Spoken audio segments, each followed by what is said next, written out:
welcoming.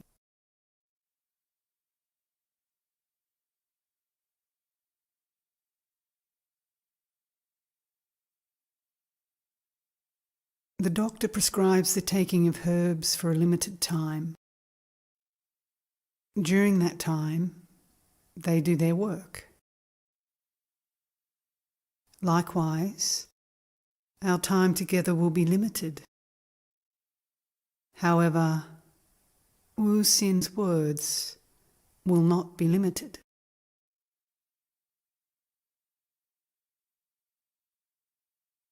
The seeds are planted and will yield fruit.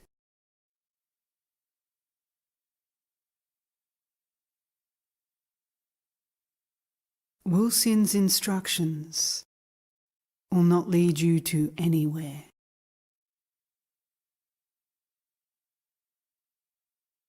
They lead you toward the place that you have never departed from.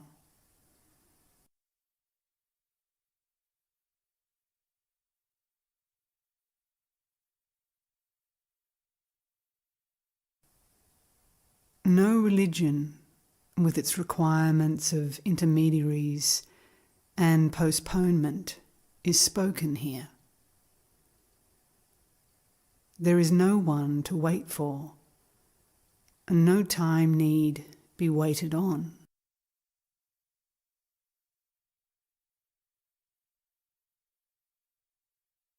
Listen to Hsin, and don't listen to your mind. There are two ways of listening. There is the mere hearing of words, and there is the listening which catches the real significance of what is being said. The listening that requires a keen, alert mind. To the words of Hsin, hearing is not enough.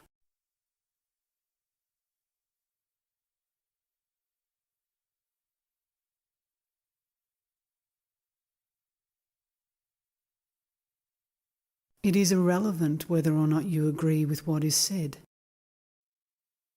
Truth does not require your agreement, merely your recognition.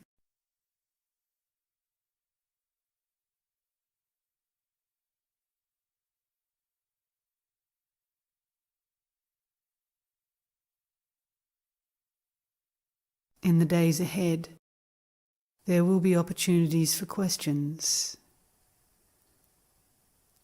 All the questions that have ever been submitted to Hsin are wrong questions. No one has ever submitted the right question.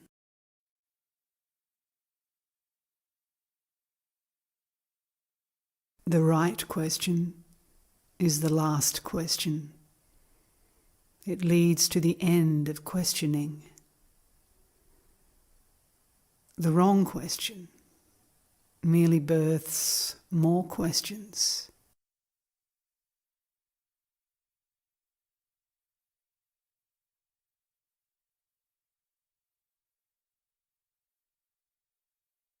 You come to realize what is timelessly, endlessly present here and now.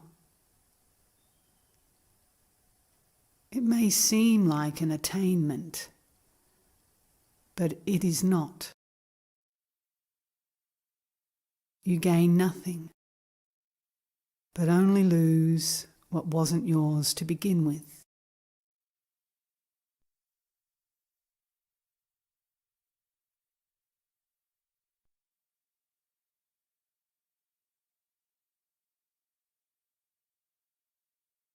The experience of stillness is not it. The experience of silence is not it. The experience of complete peace is not it. The experiencing is it.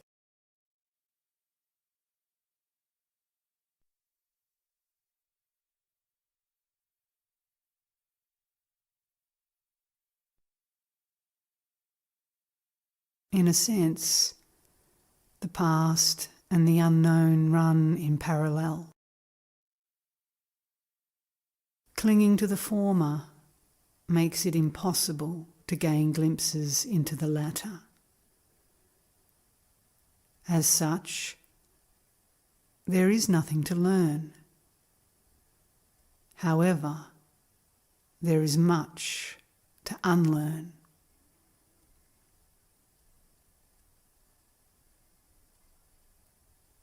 One must have immense patience to discern this. The discernment appears in an instant, but when it appears, cannot be dictated.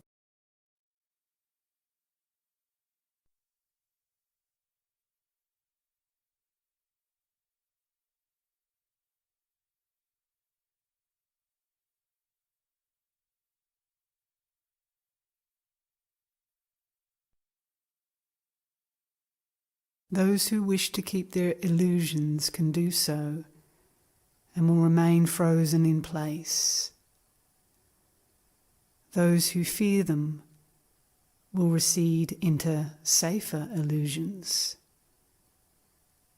while those of you who see through them move ever forward.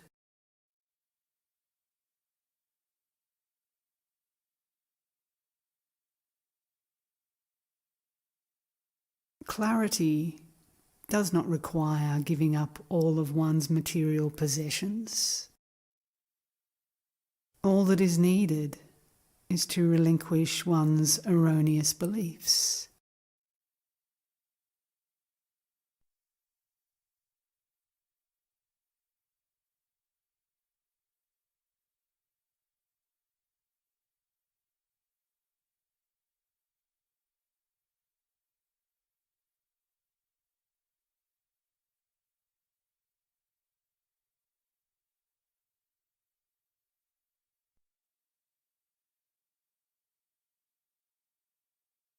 What Hsin speaks about is a process of unlearning. It is the abandonment of ideas and beliefs, of all rigid forms of thought and feeling, whereby the mind tries to organize its own activities into orderly compartments.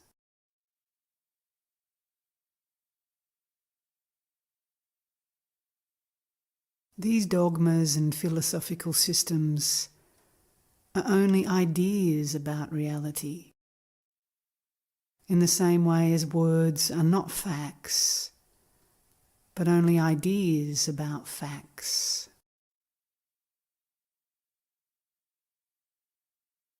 What Hsin points to is the coming into direct contact with reality itself, without allowing the belief systems to intervene.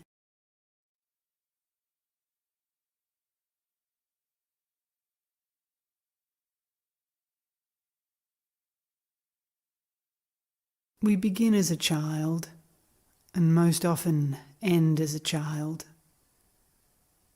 Much of what we acquire in the interim will at some point be lost. Therefore, let us look at the situation in a different way and decide on what really matters.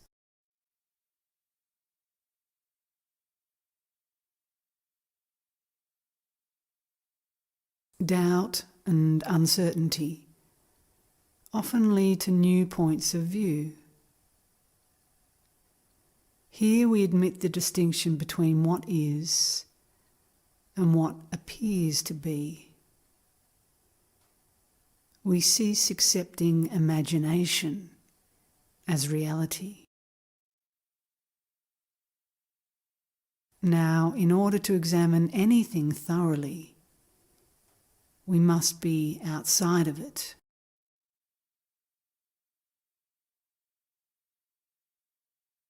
So tomorrow we begin by standing outside ourselves and take a bit of time to view what's there.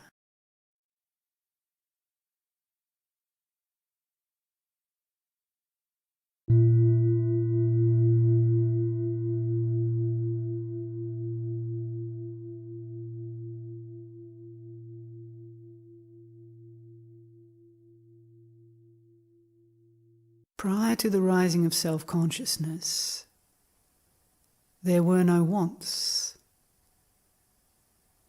Now there are wants. You all want to know about death. Why inquire regarding what happens after death? We remain unclear on what is going on right now.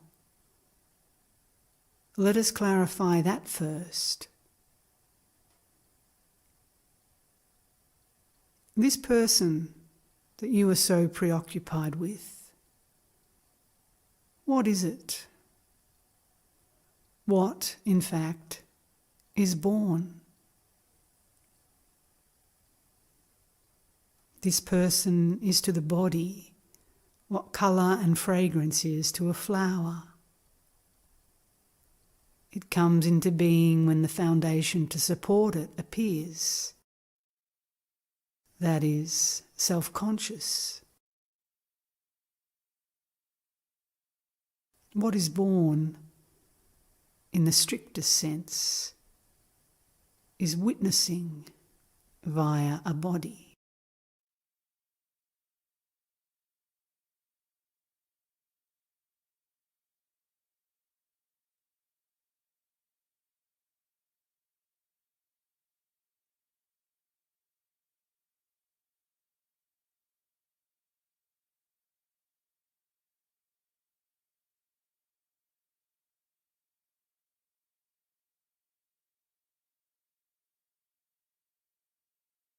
With the arrival of self-consciousness, this pure witnessing is obscured, and all perceptions and conceptions are experienced through the seeming person.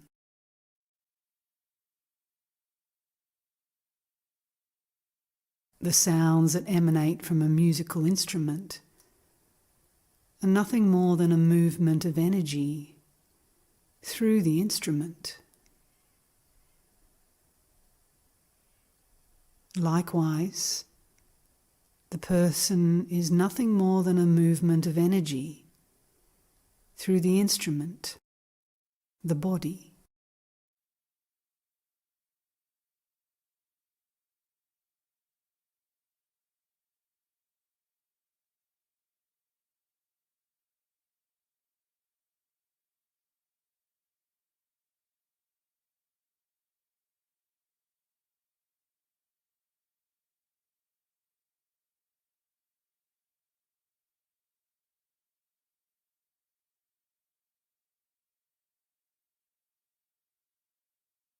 Selfish love is the primary interruption to life. When you are loving life, the perceiving, feeling, thinking, experiencing, creating, you are aligned with it. When there is dissatisfaction, it is a call for realignment with what is.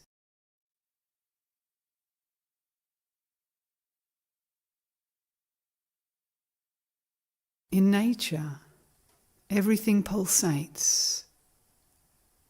It appears, it throbs, and then it disappears. Heart, breath, digestion, sleep and waking, birth and death. Everything comes and goes in waves.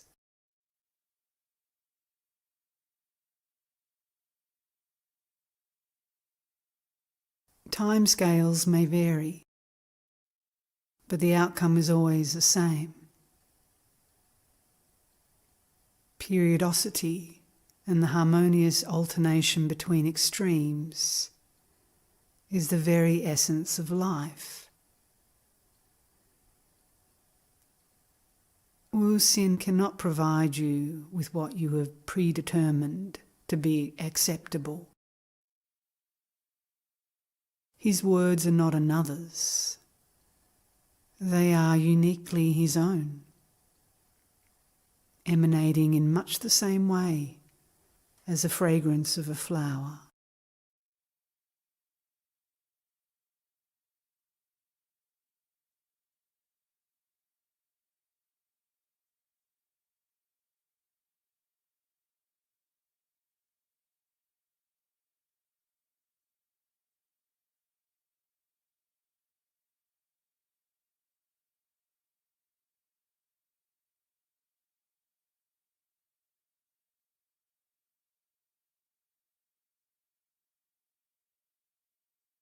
This inert object, this body, when combined with the conscious life energy, forms a composite, which is often referred to as a person.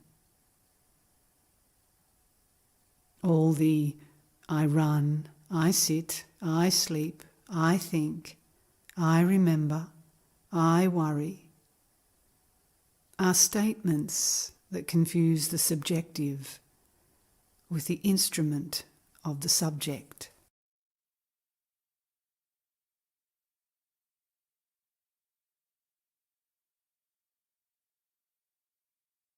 What is required to make a person? One needs a form and a name that refers to it. But this is not enough. Otherwise, a tree would be a person.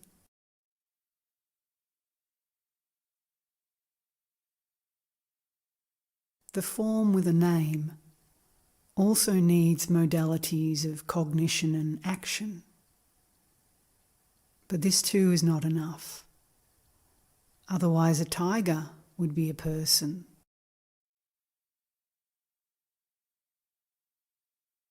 The final ingredient is that one needs to be a human. Only humans are persons.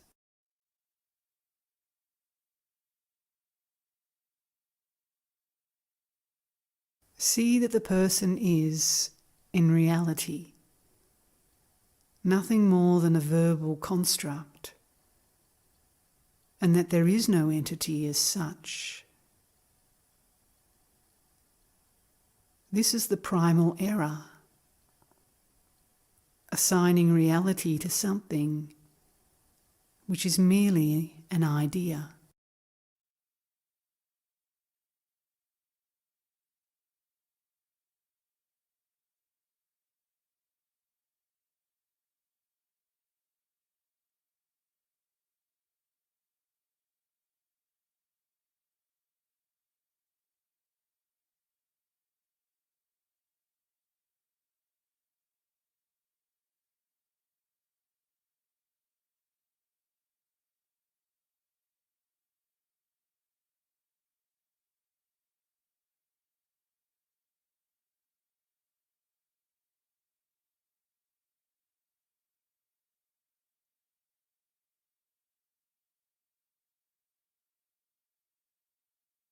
The rabbit runs away from the fox on the hunt.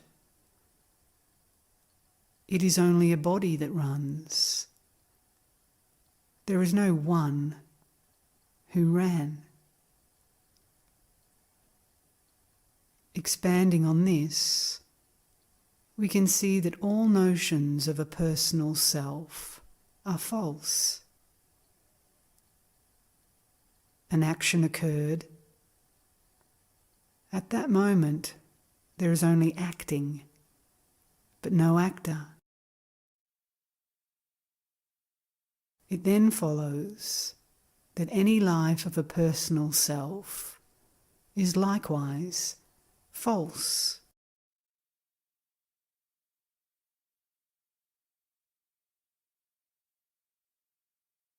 The flower's inherent response to turn toward the sun is in the essential nature of the plant.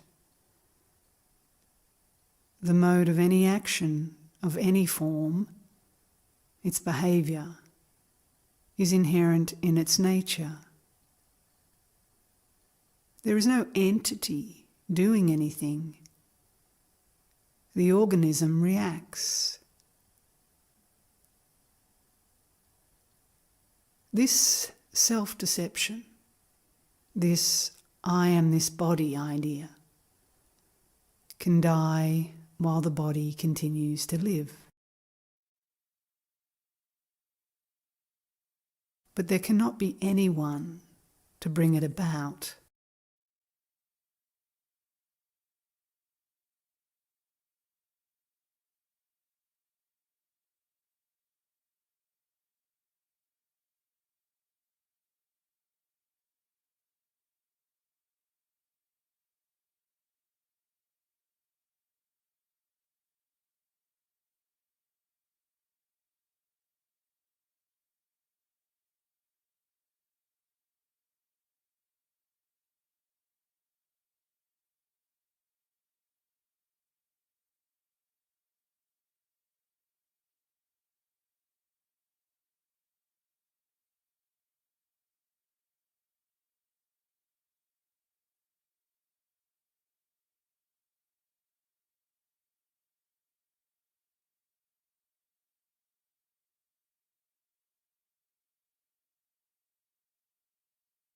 Appearances in emptiness can never affect emptiness. The space inside the cup is the same as the space outside the cup. Only walls, mental or physical, delineate inside from outside.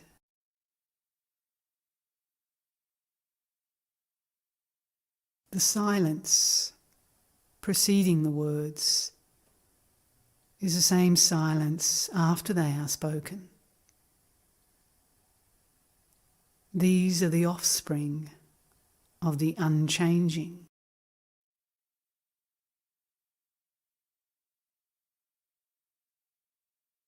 Therefore, forget whatever can be forgotten.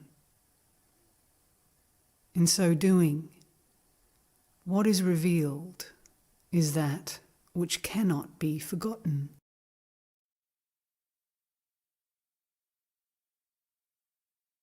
One must be empty of the known to understand this. To try to incorporate it into the known is bound to fail.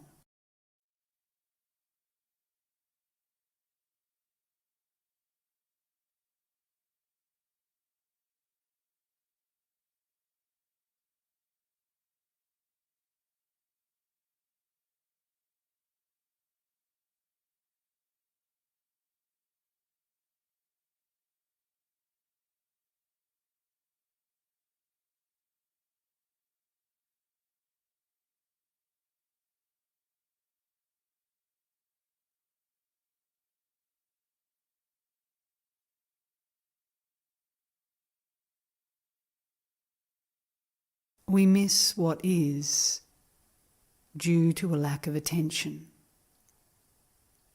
Instead, we create something else using excessive imagination, which is like a high fever insofar as it makes you see things which aren't really there.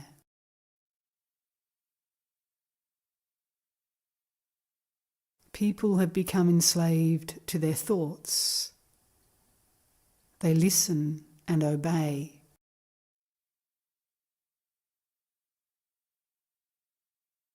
They are so entranced in the world that their discrimination has atrophied. They cannot even discern the difference between diamonds and rock salt. You are where your mind is.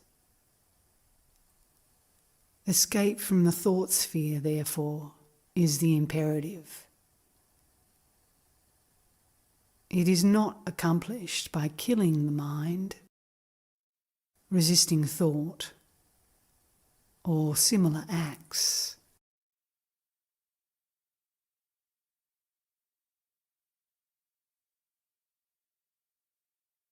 Instead, it happens quite naturally by removing attention from thoughts,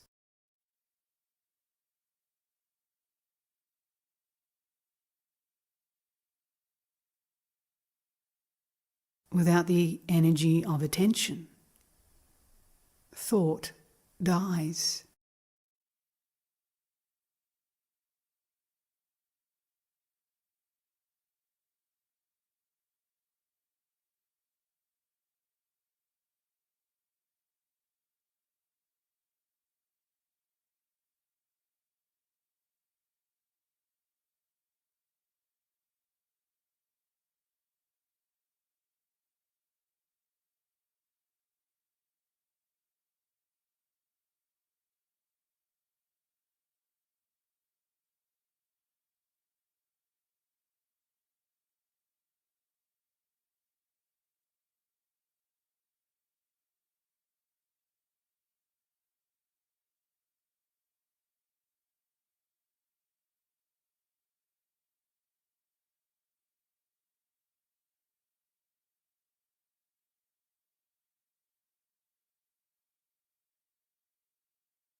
It is suggested that nothing can change without effort. Making tremendous efforts teaches the futility of effort. It is like trying to escape from a pit by digging downward.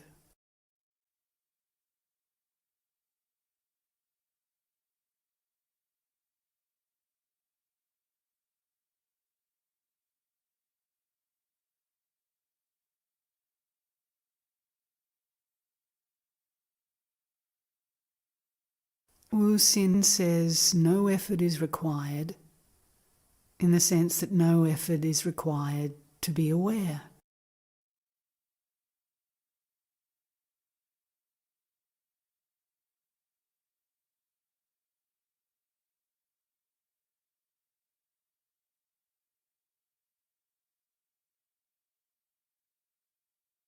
Just relax. Don't make an effort to relax.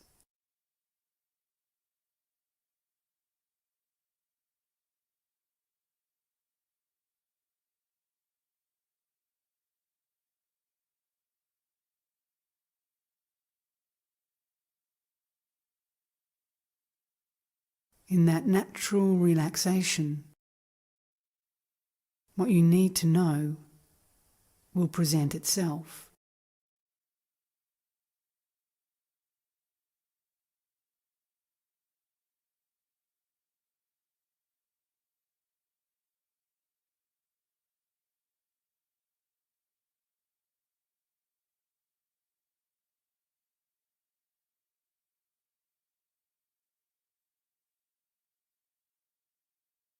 No one can do it for you, just as no one can eat for you to appease your hunger.